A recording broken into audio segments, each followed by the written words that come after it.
We're having a little bit of breakfast at the Black Bear, and Maverick's going to try an orange.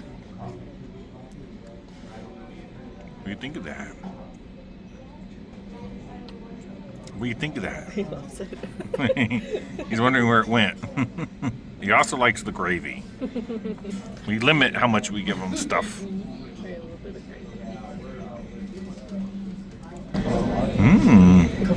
He raises an eyebrow.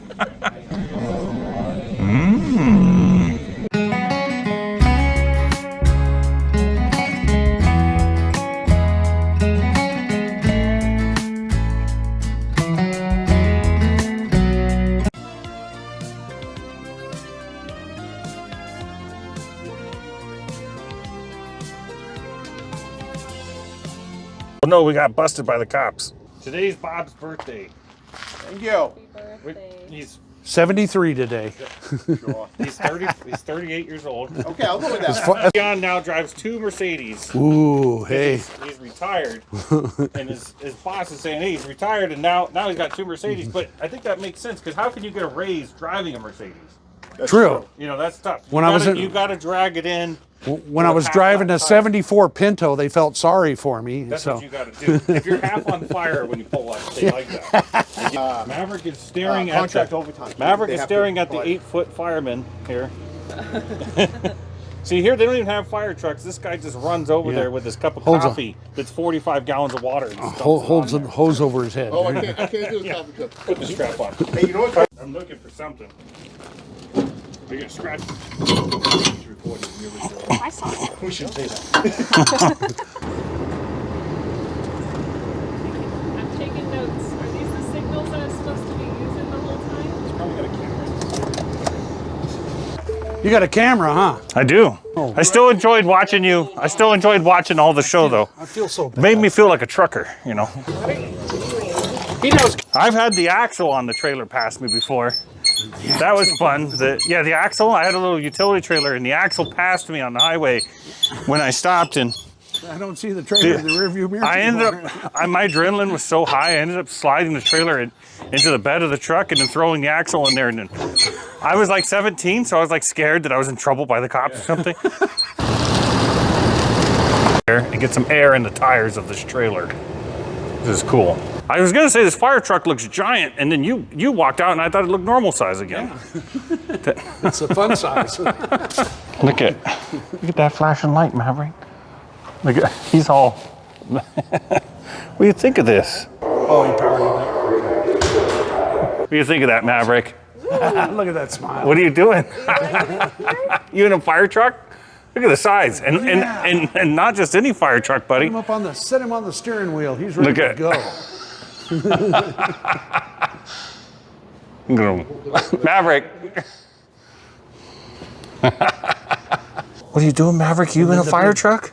The big schnozzle that raises up, and you can pierce an aircraft and spray water through the... You guys, I'm standing in the cab of this truck. This thing is ridiculous. The 550 for your rev? Yeah. You driving, Maverick? He really wants to push that horn. He's going to be a firefighter. So here, basically at IFP, we have our Striker 3000 that we use here at the air station.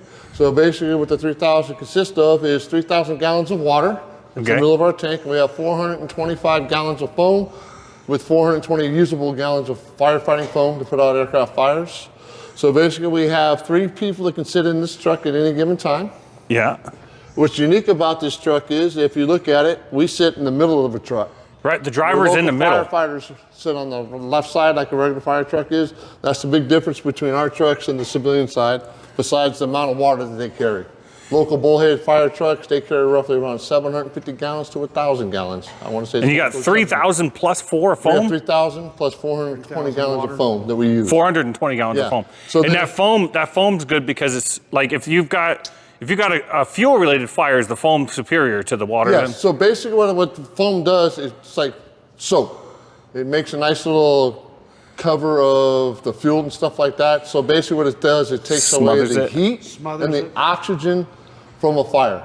Okay. So when you lose one of those 3 that are there, and if you have it'll fuel on the extinguish ground, it will encapsulate Yes. it, so less chances of ignition. And now, as you've probably been hearing, there's a lot of the firefighting foam stuff we're going away from the PFAS foam. So basically what it means is it's not going to be such a good coverage. It covers the flames, but it's more likely a lighter coat. So when we're walking into a fire, we have to keep our eyes on and swivel more faster because it could actually re-flash on us. Oh. So it doesn't bubble up as bad. So you're saying the new stuff isn't as good as the old stuff, is that what you're saying? It is as good as the old, not as good as the old stuff, but it's more friendly user for us. Yeah. Friendly. There was PFAS. PFAS was known to cause cancers and stuff like that. There's a bunch of firefighters out there. So it was a worker safety kind of thing. Yes. And then, now this tower doesn't look like somebody operates it from up there. It looks like it operates from in here. So we're gonna go around the side of the truck here. So this is our nozzle, spearing nozzle. So basically we can go right above the windows of an aircraft. We're poked right into the overhead bin. Yeah, it looks like it penetrates. It's a big, it's a penetrating nozzle. So it's like a big shower. It will open up and spread water and agent that we need inside the truck. So you'll inject the water in several places along the fuselage. Just right along the fuselage, right above the windows. So every time you're in a plane, you see the windows. Yeah. You look right above it. There's rivets. We go right through there, and we can start putting out the fire from outside with the fire inside. Okay. So then we see we have one nozzle up here, which is the roof nozzle. We can actually start fighting the fire from up high. Okay, and there's a second nozzle, non-penetrating, and there's a camera up there. Yes. Okay. That's a flare. Yeah, that tells us the hot spots and stuff like that of the fire. Oh, okay, so that's, it's a flare, so they could see the heat from the outside of the plane. Wow, that is crazy. And this is our bumper turret. We have that one, so if it's more waist level down, we can go up high. So the lower part of it, that's the higher part of the aircraft. And this is also remote control then? Yes, which we're going to The do. reason they chose this engine is because one person can drive it and fight a fire with it, operate everything from the cab. Okay. Yeah. So one man can be a one-man fire crew. An aircraft fire with this truck. Is it easier with a crew of two? Yes. Okay. So I can pull out my fellow firefighter, Casey. He's in there right now. He'll be my driver of the truck. I'll be here. I can come out and go around from the other side. We have an attack line. We can pull it out. I could be fighting on the ground and keeping the rescue path from the slides of the aircraft free of flames so we can evacuate the aircraft and push people back. So right here. So you can part the flames essentially, keep an area like. To keep an evac area for all the passengers that are exiting the plane out the slide. So you got hoses and stuff that come out of here. I'll show you right here. So this first nozzle right here that you see. Yeah. That is for this nozzle. Okay. And the spearing. And then we have the joystick right here, which extends it out, moves it left and right. Right. And the bigger joystick you see right there in the middle, that controls my actual bumper turret. Okay. So we can use that. That's how we control the sticks closer to us are the ones running the major boom, and the stick closer to you is running the waist side, the waist boom. And then as you come down the truck here, this is our medical compartment. We have a Life Pack 35. That's what we use to do monitor EKGs and stuff like that. Yeah. Initial defib and stuff like that if we need to. We have our trauma bag, splints and stuff like this. This is our medical compartment. Okay. So if we get called out to a scene for a medical call, we'll be grabbing this. We have a medical bag on the other side, which will go around the side. So you guys are more than fire. You are also like, if somebody's out working on their plane and their chest starts to hurt, you're also that guy. We do the medical calls. Okay. On the EMT, we have a paramedic. Casey is inside there.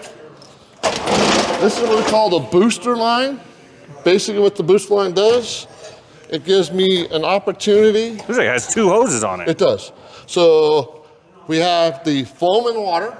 If I pull this handle back, foam and water will come out. Okay. On this side right here. This is my powder, which is dry chemical. So basically what dry chemical does, it knocks flames down. The water and foam covers it. Oh, okay. So you're looking at, you got a flame, we're gonna put the dry chemical on it, knocks the flame down, we cover it.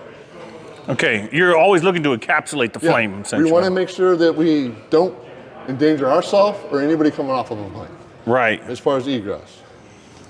And is these your power winds, or what is that? Oh no, these are the turning it on. Yeah. This turns on the dry chemical. Yeah. That's how we have to flush it at the end of the time we use it.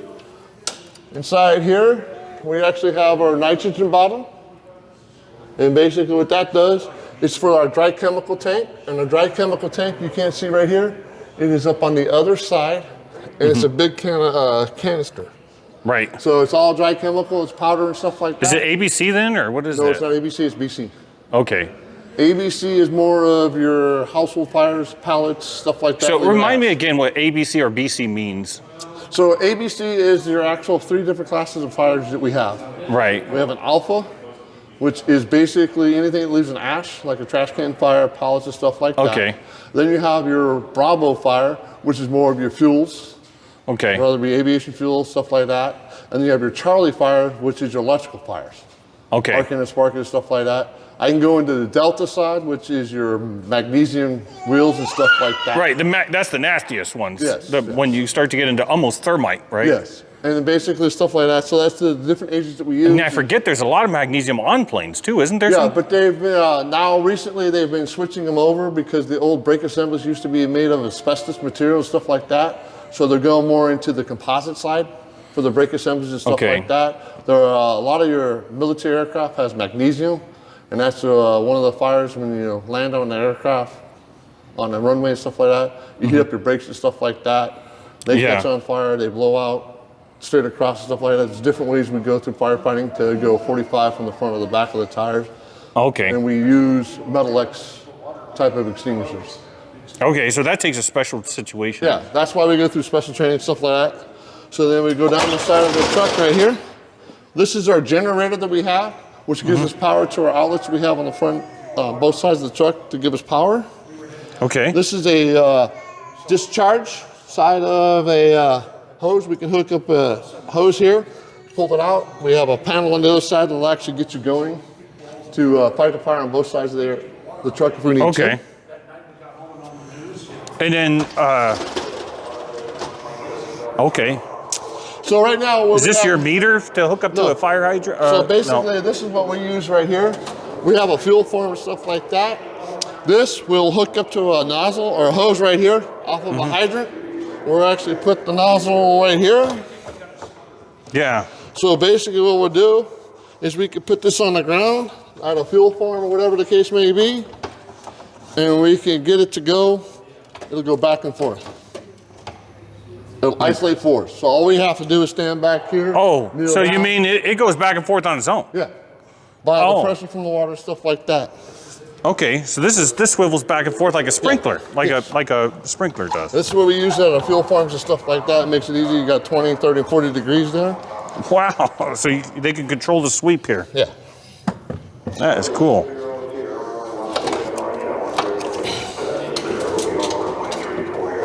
So why do they set you guys up with a 6-wheel drive? Is it surely for the size of the tank and stuff? So the unique about the 6-wheel drive, we have a 8x8, which the bigger airports are, because this is a 3000.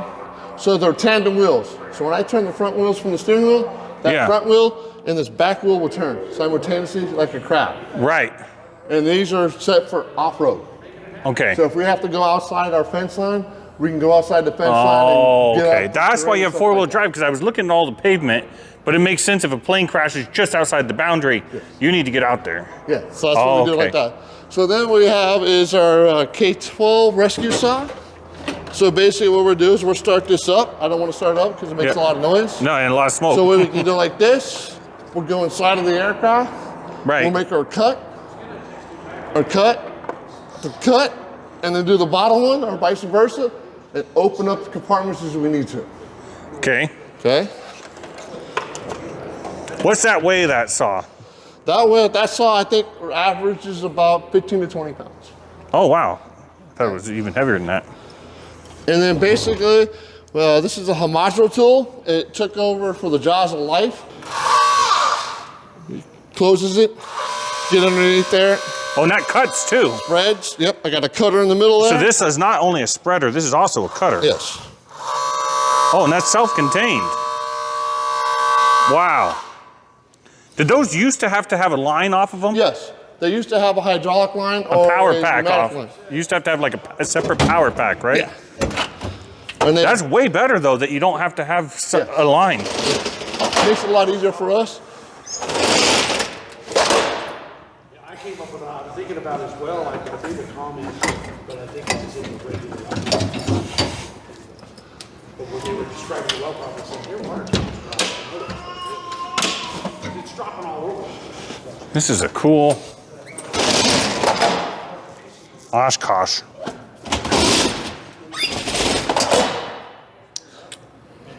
So then as we go further back in here, we actually, we have our ladder, shorties to get us up there if we need to. Our fuel tank, it 70 says gallons. shorty. Yeah. 70 gallons? Yeah, for fuel. Yeah. Diesel. Up here, we have Helitron. It is used for metal pliers and stuff like that. Okay, so this is for that magnesium kind of stuff. We used to have an actual metal X1, but we sold our old truck to Havasu. They have it down there. This is a Purple K. It's just a different type of fire extinguisher, stuff like that. Certain fire extinguishers go to intakes and electrical components. Okay. So you don't do so much damage to the aircraft. Oh, okay. That's why. So this is, you said this is more for like engines, you said? No. Or would you say what this is for? This one's be more like engines and stuff like that, electronics and stuff like that. Okay. It's not so corrosive. Okay, not so Anytime we corrosive. put stuff that's a chemical or powder inside of an intake or electrical compartment of an The engines aircraft, have to come apart. yes. So you can imagine what the price would be. Right, so in other words, if it's a minor fire, you try to minimize the damage you're By water, doing. the best Yeah. we can. Yeah. We were talking about that old You don't want the cure to be worse than the. jaws of life. We used to have to hook them up here. Oh, With okay. cables to it, which is goes to the battery right here, and that's how we open, spread, and cut to get inside the aircraft. Okay, so this is positive and negative Yes. down there. It's only a problem if you touch both of them. So then we go back here. What we also do is we have to carry our extra SCBA bottles. We use the Scott Air Packs here, which is Right. 45 PSI or 45 minutes. They come out and they hydro test them. Yeah, 4,500. Yeah. 4,500, 45 minutes. This is Scott's. They also have MSAs out there, which is another type of pack. So some departments have Scott's, some departments have MSA. So a lot of times that's why we carry extra bottles, because an MSA bottle doesn't go in a Scott's pack. Right, Scott bottle doesn't go in an MSA pack. right. And what's this this little contraption on So this there? right here is our wheel chock. So anytime that fire truck goes out and stops at a scene, you have to chock the wheel. Okay, You're looking at 3,000 gallons of water, 420 gallons of foam. Can you right. imagine how much momentum it'll get if it's going down a hill? Yeah, you can't let it get going. No. Yeah, because what, 3,000 times 8? What is that? 6, 3, 8, 24,000 pounds of water alone. Yes. This is one of our charging points that we have. We can charge the truck back here, 115 volts. Tells Okay. us the battery. This is power into the truck. Yeah. And I'll take it around this side right here. This is the other chock right here. On this one right here, we have 3 seats in our truck. So we have 3 spare bottles that we carry right here. Right. That's the third one. This is our oxygen bottle. Okay. If we need a backup oxygen bottle, we have patience, we can pull this one out. And Or if one of you guys gets exposed to smoke, right? Can you take a couple puffs of oxygen to help you out? yes, we can, but we prefer not to. We'll go to a staging area to actually rehab ourselves, get oxygen, and we'll have a paramedic or somebody else look at us. Okay. So you guys try not to self-treat. Inside an aircraft, they're going to come in and get us out. Okay. Somebody's going to grab the back of our jacket, and we're getting tired, right? Right. So over here, then we got our the engine part. It's a caterpillar in there. Looks like. Big old caterpillar inside there. Yeah. This is a hydraulic tank that goes into the drive shaft. This Okay. is part of the air system that we bleed out to make sure there's no moisture. Yeah, and it's, stuff like that. it's got Okay. purge daily there to let water out, Yep. condensation. So this thing probably takes a big part of your time. It's just dinking around and keeping this thing going, right? Like Yeah, we do. Every maintenance. time we start a shift, we always go through the truck on both sides. There's 2 people on per shift, like right now we have. One person takes one side of the truck, the other person takes the other side of the truck. We meet in the back. Okay. We're gonna make sure everything's good to go. This is a pipe pole. This is one of the bigger ones we have. So to go up and hit ceilings, tiles, and stuff like that, pull stuff down. This is what we do. Drop ceilings and stuff like Yeah. that. Knock that stuff down. These are our spare hoses that we have, the different sizes that we use. This is our foam. This is how we can fill up our foam Yeah. and go straight off it like that. This is how we fill our truck. We go to a hydrant. We got a high diameter line, HDL line. We have a smaller regular line, and we go to our hydrant right behind the station here. This is called the engineer panel also. So right here, I can get out of the truck. Don't have to be in the truck. I can turn this on. I can give more PSI to the hose. Oh, okay. Yeah, you can actually rev up the truck here, huh? Yes. Everything's done right here. Wow. This is used for drafting. We go to like the river or whatever, or lake by. We have a hose, we can do a suction thing. It'll go right back. You got a little screen on the end of the hose that you slap on there? So that's There's cool. another discharge area. This is another part of our phone system. Yeah. And then, like I was saying earlier, with a two-man operation, this is what we call our attack line. This is the first one we'll take out. Okay. Like my driver who's in there right now, he'll drive the truck, he'll be concentrating that way. I will grab this hose, I will run out, and I'll go to the other side there. He will discharge it in the cab for the left-hand hose reel, or hose line, I should say, right here. We'll run out, and basically what we're gonna do is he's gonna keep an eye on one side of the aircraft, I'm gonna be on the other side. And Okay. we're trying to keep the flames away from the aircraft, so the slides, so people can come down. Okay. Passengers are exiting the plane.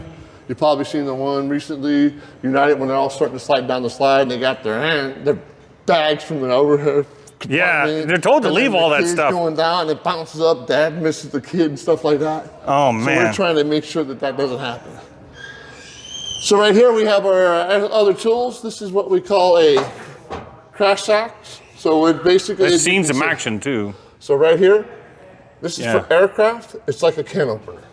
Right. That stops it. From getting stuck. Yeah, and you like a can opener. Oh, So yeah, The so the- outside of the aircraft is made of aluminum usually to go long distance for gas and stuff like that.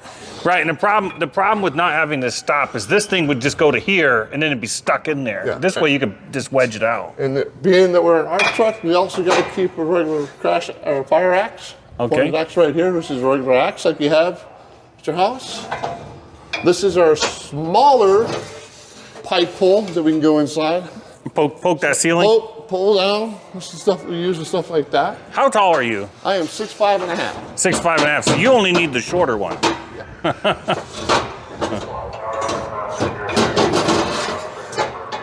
And then this is This is what they call a Halligan tool. It's an all-purpose tool that we use on aircraft.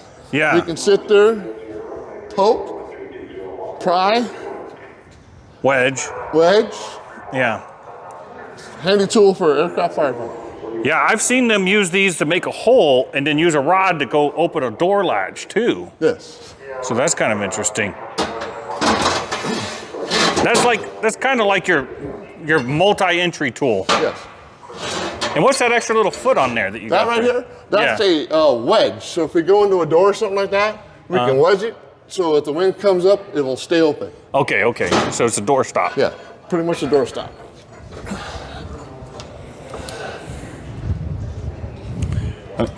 And then also over in this compartment right here is we have our foam proportionary valves. The rivets and stuff like that, that's all the stuff right here. So what So you happens tune is- that in, right? Yeah. So this right now, as you can see, is at 3%. Right. So this is designed to pump 3% foam, 90% water. Okay. So it's going to be a thicker foam. Right. Okay? Thicker sides, nice good thick coat. Is that stuff slippery when you walk on it? Yes. Okay. And then as you can see, we can put this one in here. Watch out. That's all right. That's a 6% one. So you would go 96% foam, or 6% foam, 94% water. Okay, so you could change out this cartridge. Yeah, so it this goes is right in that. the gap. This is that sandwich here. Yeah, that's what it does. And then each one of these go to different parts. There's one for the bumper turret, like BT. That's the bumper Yeah. turret. The next one's the right-hand hose reel. Is each one of these a solenoid to activate? Yeah, and it opens and shuts as we go into stuff like that. Yeah, so it's an air-driven solenoid, it looks like. Then you go down in this one, we have our standard bolt cutters. If we have to cut any kind of cables and stuff like that, we got sledgehammers if we need to hammer something out, pop out something. Yeah, poke you a always hole, need stuff something. like that. Oh, you even have extra plugs for your saw and Yeah. stuff. This right here is a seatbelt cutter.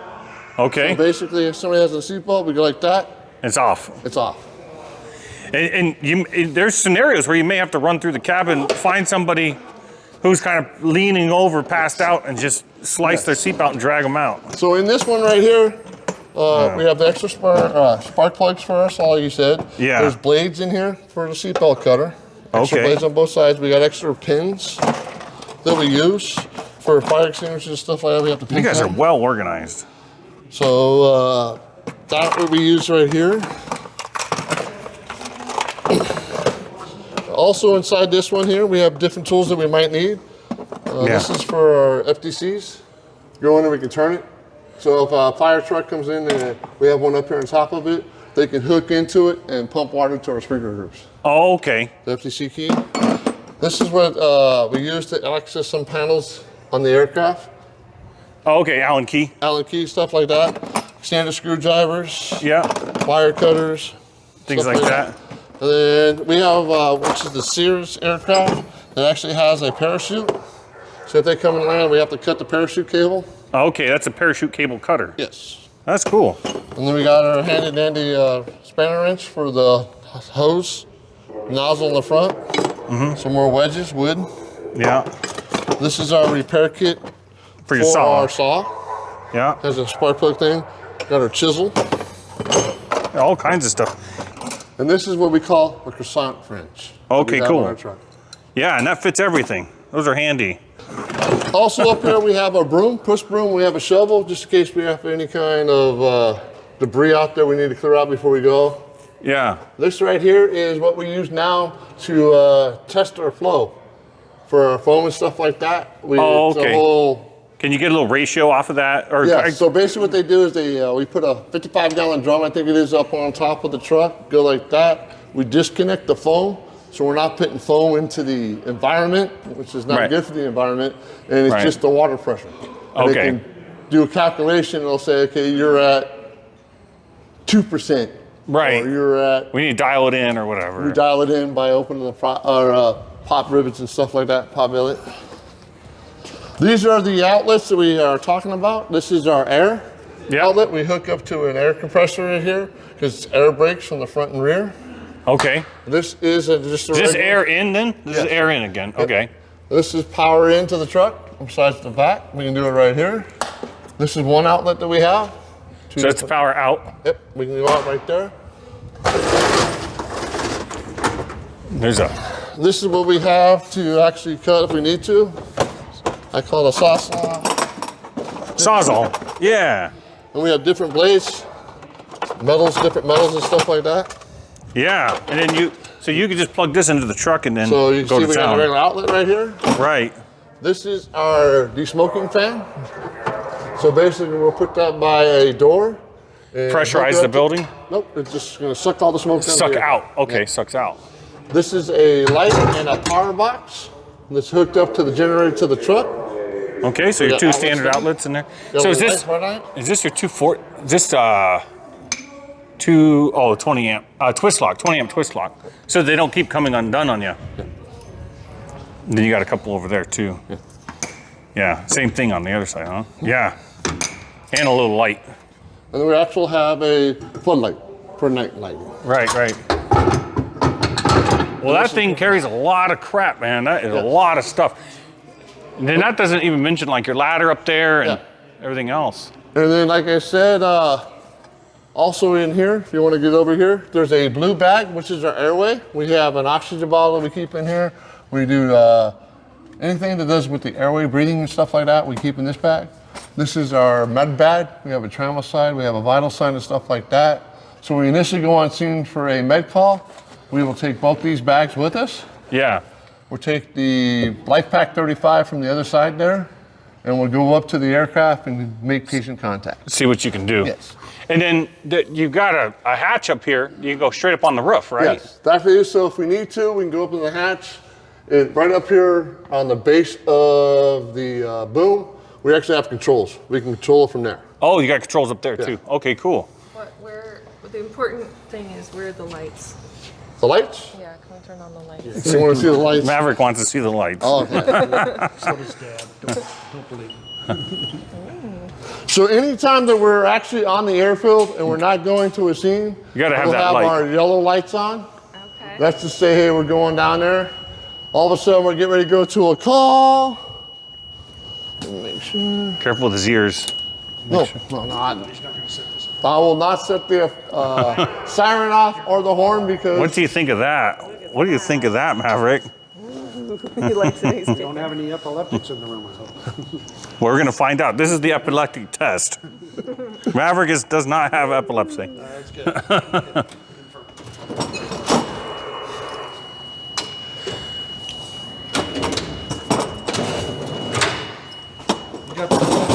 So basically what will happen is you got to go through your basic fire academy, which gets you your Fire 1, Fire 2.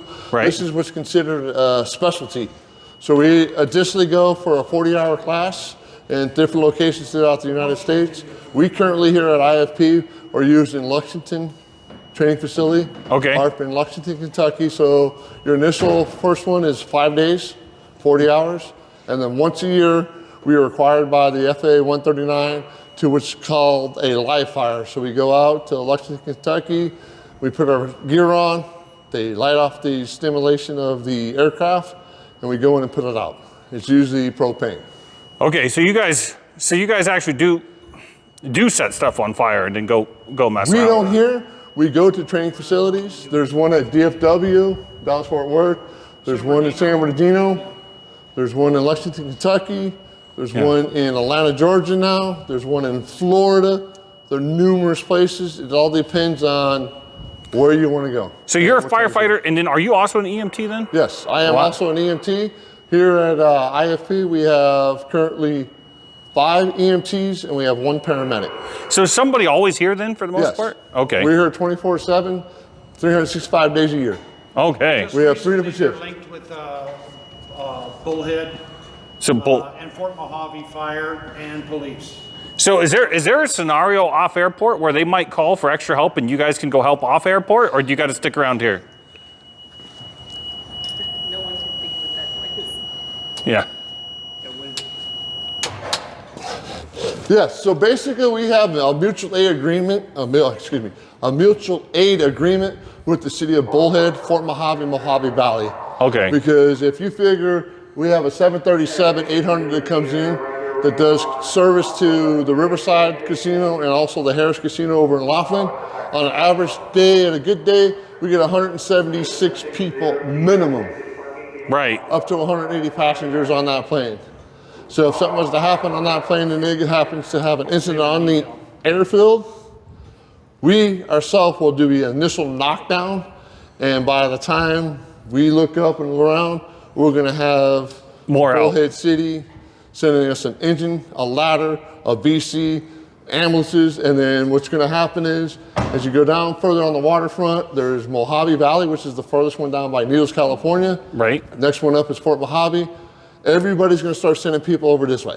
Okay. And that's just to backfill the cities and stuff like that for calls out there and back us up. Well, Right. and vice versa, Yeah. because they've called you out to fight brush fires Yes. along the river. And Oh, so you will fight off airport too? Yes, then, I so- happened to be 2 years ago, somebody decided to light up the brush run on this side of the Colorado River on the Bullhead City side, and it got a little bit bigger and bigger. So our old Chief Monsieur asked Bullhead Fire if we can come out. We went out, we pulled up there, 3,000 gallons of water, they had 750 gallons. Yeah. We knocked it down and pushed it away. We backed up. They brought one of the water tenders, or tankers, you want to call it. Tankers Yeah. on the East Coast, water tenders here on the West Coast. It has 3,000 gallons of water. We drained him out, went right back up, made sure there was no reflash of the fire out there on the brush. Yeah. We backed out, they topped us off. We have to come back to the airport. So Okay. the big thing that comes into play with us here at IFP is if we have an inbound aircraft, we have to be at the station to respond to something. So if we're out in town and helping them out, Right. we gotta say, hey, we need to get back, we need to get somebody over here, and then we'll come back. Right. So in other words, this is a priority here. Yes, Because we have to, our priorities are within our fence line. Yeah. Yeah. Well, cool. Well, so tell everybody what your name is and everything. So I am Mike Walker. I been here at IFP for a total of 6 years, come April 8th. Yeah. And I've had my ARP certification for the full 6 years. And I went out to the brush fire, and it was very interesting. Yeah. So how do you like it? How do you like being a firefighter? How long have you been a firefighter total? So I did 20 years in the military, so I actually started my firefighting career back in '88. Wow. 2008, I took a break from it, said I don't want to be a firefighter anymore. Went out and did a couple other jobs, and then I happened to come right back to the fire service. Then you just, yeah. And you said, I do want to be a firefighter again. Yes. Okay.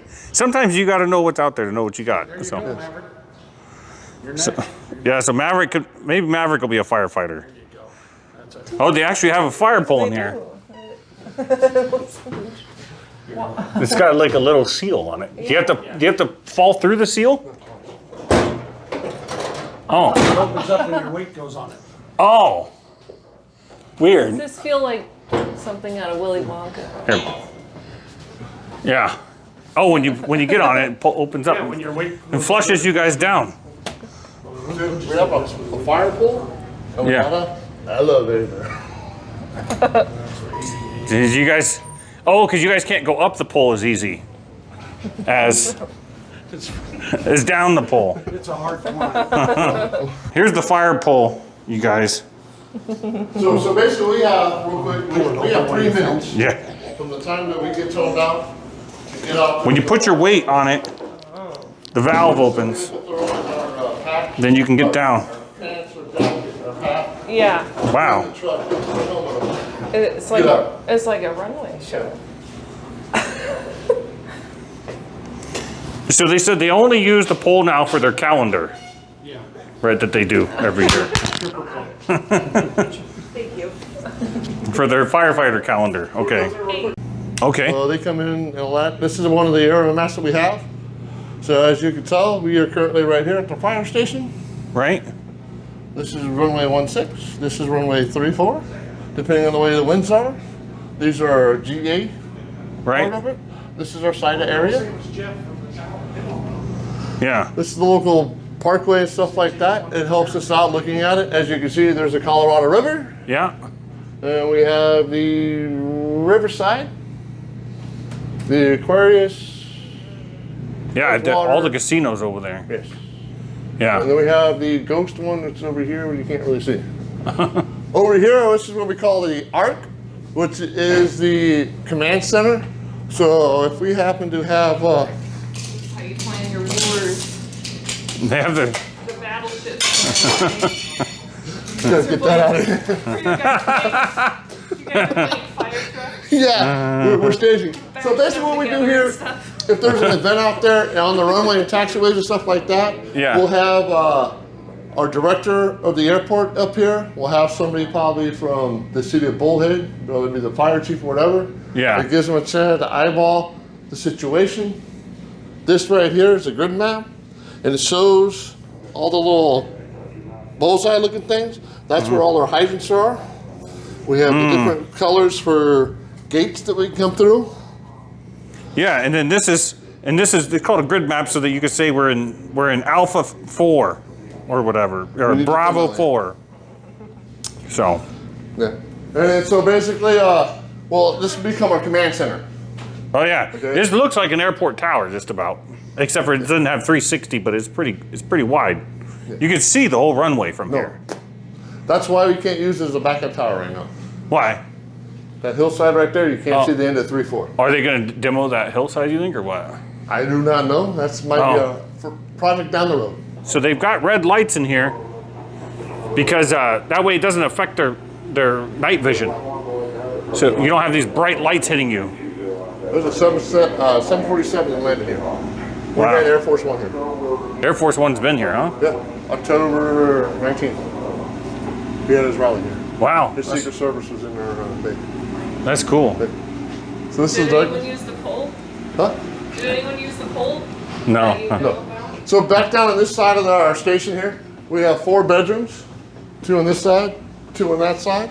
Yeah, So basically, I'll take you to this one right here. yeah. This is our standard bedrooms that we have. Oh, so you guys do have bedrooms? Yeah, we do have bedrooms. So basically, at night, this is where we sleep. This is our house for 2 days. Nice little bed. We got a fan, got lights and stuff like that, bookcases. We have our closets, stand-ups and stuff like that. A shift, B shift. I had no idea that this was like staffed like that. I thought maybe somebody would come in at night, someone would come in No. during So the day. basically, when I come on and do a 48-hour shift, and I get 96 hours off, and I come back and do 48 hours, and we just slide to the left. You bring your own sheets? Yep. Yeah, I'm in the bedroom right here. Another bedroom right there. Cool. So you get stand side bed. We actually got a laundry room, so we can do our laundry, Yeah, just like your house. Wow. yeah, It's a nice set. yeah, yeah, it's cool. This place is self-contained kind of. You guys are kind of like, You guys got a kitchen too? Yes, I'm gonna take it right Yeah, I back saw down that there. guy. I saw a guy in the kitchen, and I thought it was my reflection. I saw the guy in the window cooking, and I thought it was my reflection. I looked at him, and I went like this, and he went like. Oh no, that's Casey. He's the Casey. actual paramedic here at the station. He Okay. happens to be on my shift. We're a B shift. Okay, let's go see that. This is like your living room, right? Your day room? Day room, living room. This is the dining room table right here. Yeah. And if you waist up, please. Oh, how's it This going? is our kitchen. We got a full-size kitchen here. That's cool. Each one of us have a cubby for our food. A, B, and C shift. And you guys stay out of each other's cubbies, or is that like a point of contention? We stay out, for the most part, we stay out of our cubbies. Yeah. So basically, I have one right here in the middle on the bottom, and then everybody else has different ones. Which one's yours, Mike? Oh, don't go there. Yeah. One with the good food. Go right there. Oh, yeah, there we go. Oh, there ain't nothing there. And then basically, like we say, we got 2 refrigerators. Just bone meal in there. So eventually, we're gonna have another refrigerator come in. And Yeah. It's gonna be A shift, B shift, C shift. We have 3 different shifts here and stuff like Oh, that. okay, I see. So this will be like A shift. And this might be a B shift refrigerator. So Then you get a C shift. We're a B shift. We can put our food in here, freezer, stuff like that. Right. Cook. He's the best cook. Okay. So this is our library. This is where we can sit there and do some research and stuff like that. We have some books. I Shows noticed how that the building- kitchen is active. Everything's active, but this place has got the lights off. The Are you guys? library is boxed up. The library's boxed up. This is the gym that we have to exercise and stuff like that. Wow, that's a nice gym. Stuff like that. Flavored. Hey. Got a couple helmets over there from previous people. Treadmill, stuff like that. Cool. This is our patch board. Different departments, whether it be military side or whether it be police department, stuff like that. There's different ones here. Wow. This is our newest patch that we have. This is the City of Bullheads patch. We Cool. have LA Fire. We have Bluegrass. That's where we do our training at, Lexington, Kentucky. Moreno Valley. We have one of our firefighters there. We're from Moreno Valley. Flagstaff, as you can see, we got different ones throughout here. These are the military ones, the different ones when they come in. So these are kind of like each firehouse's gang sign, Yeah. like your crew, your colors. Like this one right here. This is fire department. Do you guys have a hand sign you can throw up too for your Oh, no, particular? No. Okay. No, no. That's the one we have come in with. That's cool. Yeah, so they were telling me that now this is only used for their calendar. So how often does your where can people get your calendar? We don't have a calendar currently. Oh, You have to go to Bullhead City Fire Department. They might have a calendar. okay. Bullhead has the sexy calendars. Okay. Wow. These are EMTs. Yeah, you guys got all your gear here. So you just run down here and get dressed and then. No. So basically, when we're off shift, he'll come in tomorrow. He'll Yeah. take this gear and put it on the truck. Oh, the gear's on the truck. My gear is on the officer side, and Casey, who's the driver right now, his is on. I moved out of the cab so you guys can get up in there, so I'll put that gear on. So our gear's on the truck. So when we get the call, all we gotta do is go to the truck, Get on the off truck. these, throw our pants on, put our jacket on, get up in the truck, drive down, then put our helmet on. Okay. Cool.